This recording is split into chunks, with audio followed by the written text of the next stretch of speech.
सम्पत्ति शुद्धिकरण अनुसन्धान विभागले 3 पूर्व प्रधानमन्त्री र 2 पूर्व मन्त्रीका सम्पत्ति छानबिन गर्न सुरु गरेको छ। विभागले पूर्व प्रधानमन्त्रीहरू शेरबहादुर देउवा, केपी शर्मा ओली र पुष्पकमल दाहाल तथा पूर्व मन्त्रीहरू आर्जुन राणा देउवा र दीपक खड्काको सम्पत्तिमाथि अनुसन्धान अघि बढाएको हो। उनीहरूमाथि राज्य शक्तिको दुरुपयोग गरी अकुत सम्पत्ति आर्जन गरेको आरोप लागेको छ। छानबिनको दायरामा पूर्व प्रधानमन्त्री र मन्त्रीहरूका आफन्तलाई समेत राखिएको विभागले जनाएको छ। 24 भदौमा प्रदर्शनकारीले काङ्ग्रेस सभापति देउवा, एमाले अध्यक्ष ओली, माओवादी संयोजक दाहाल लगायतका नेताका घरमा आगजनी गरेका थिए। बुढानीलकण्ठ स्थित देउवा र खड्काको निवासमा जलेका नोटका टुक्रा सहितका भिडियो र तस्बिरहरू सार्वजनिक भएका थिए।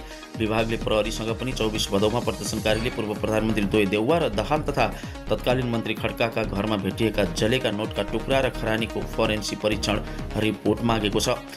त्यस्तै उनीहरूका नातागोताका नाममा रहेको बचत लगानी कम्पनी र कारोबार, घर जग्गामा गरेको लगानी लगायतका विषयमा विभिन्न निकायलाई पत्र लेखी विवरण सङ्कलन भइरहेको विभागले जनाएको छ। पूर्व प्रधानमन्त्री देउवा 2048 देखि निरन्तर सार्वजनिक लाभको पदमा छन्। 2048 पछिका सबै संसदीय र संविधान सभा निर्वाचनमा उनी डडेलधुराबाट विजयी भएका थिए।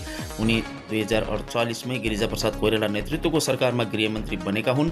2052, 58, 61, 74 र 78 मा गरी 5 पटक उनी प्रधानमन्त्री भइसकेका छन्। पूर्व प्रधानमन्त्री ओली पनि सधैँ सत्ता र शक्तिको केन्द्रमा रहेका नेता हुन्। 2051 मा बनेको मनमोहन अधिकारी नेतृत्वको सरकारमा गृहमन्त्री रहेका ओली 62-63 को राजनीतिक परिवर्तनपछि बनेको गिरिजाप्रसाद कोइराला नेतृत्वको सरकारमा उपप्रधान तथा परराष्ट्र मन्त्री थिए।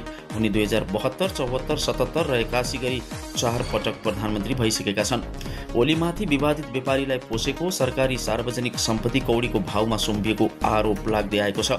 पञ्चायतकालमै उद्योग सञ्चालनका लागि हदबन्दी छुटमा दिएको झापाको गिरिबन्धु टी स्टेटको जग्गा हिनामिना गर्ने प्रपञ्चलाई साथ दिँदै कानुन संशोधन गरेको मन्त्री परिषदबाट निर्णय गराएको आरोप उनीमाथि छ। अर्का पूर्व प्रधानमन्त्री एवं माओवादी संयोजक दाहाल 2062-63 को परिवर्तनपछि संसदीय राजनीतिमा सक्रिय भएका हुन्। त्यसयता उनी 3 पटक प्रधानमन्त्री बनिसकेका छन्। शान्ति प्रक्रियामा आएपछि माओवादी लडाकुका लागि सरकारले दिएको भरण पोषण खर्च हिनामिना गरेको आरोप पनि उनीमाथि लाग्दै आएको छ। दाहाल विवादास्पद व्यवसाय शारदा अधिकारीको कुमलटार स्थित घरमा बस्दै आएका थिए, जुन घर 24 भदौमा प्रदर्शनकारीले आगजनी गरेका थिए। देउवा पत्नी आर्जुन राणा देउवा 2064, 70 र 79 मा काङ्ग्रेसबाट समानुपातित सांसद भइन्। चेन्जी विद्रोह अघिसम्म ओली नेतृत्वको सरकारमा उनी परराष्ट्र मन्त्री थिइन्। प्रदर्शनकारीले 24 भदौमा निवासमै देउवा दम्पतिमाथि हातपात पनि गरेका थिए।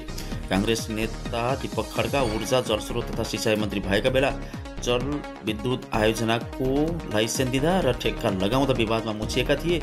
जलस्रोत उत्पादनको लाइसेन्स र ठेक्का दिलाउन मन्त्री क्वार्टर र मन्त्रालयमै बसेर चेक लेनदेन गरेको आरोप उनीमाथि लागेको थियो, तर उनीमाथि अनुसन्धान हुन सकेको थिएन। लाइन चौर स्थित नेपाल स्काउटको जग्गा हिनामिनामा पनि उनी मुछिएका थिए। सार्वजनिक खरिद, विभिन्न नियुक्ति, सरुवा बढुवा, राष्ट्रिय सम्पत्ति हिनामिना लगायत अनेक प्रकरणमा पटक पटक विवादित भए पनि उनीहरूमाथि कहिल्यै अनुसन्धान भएको थिएन।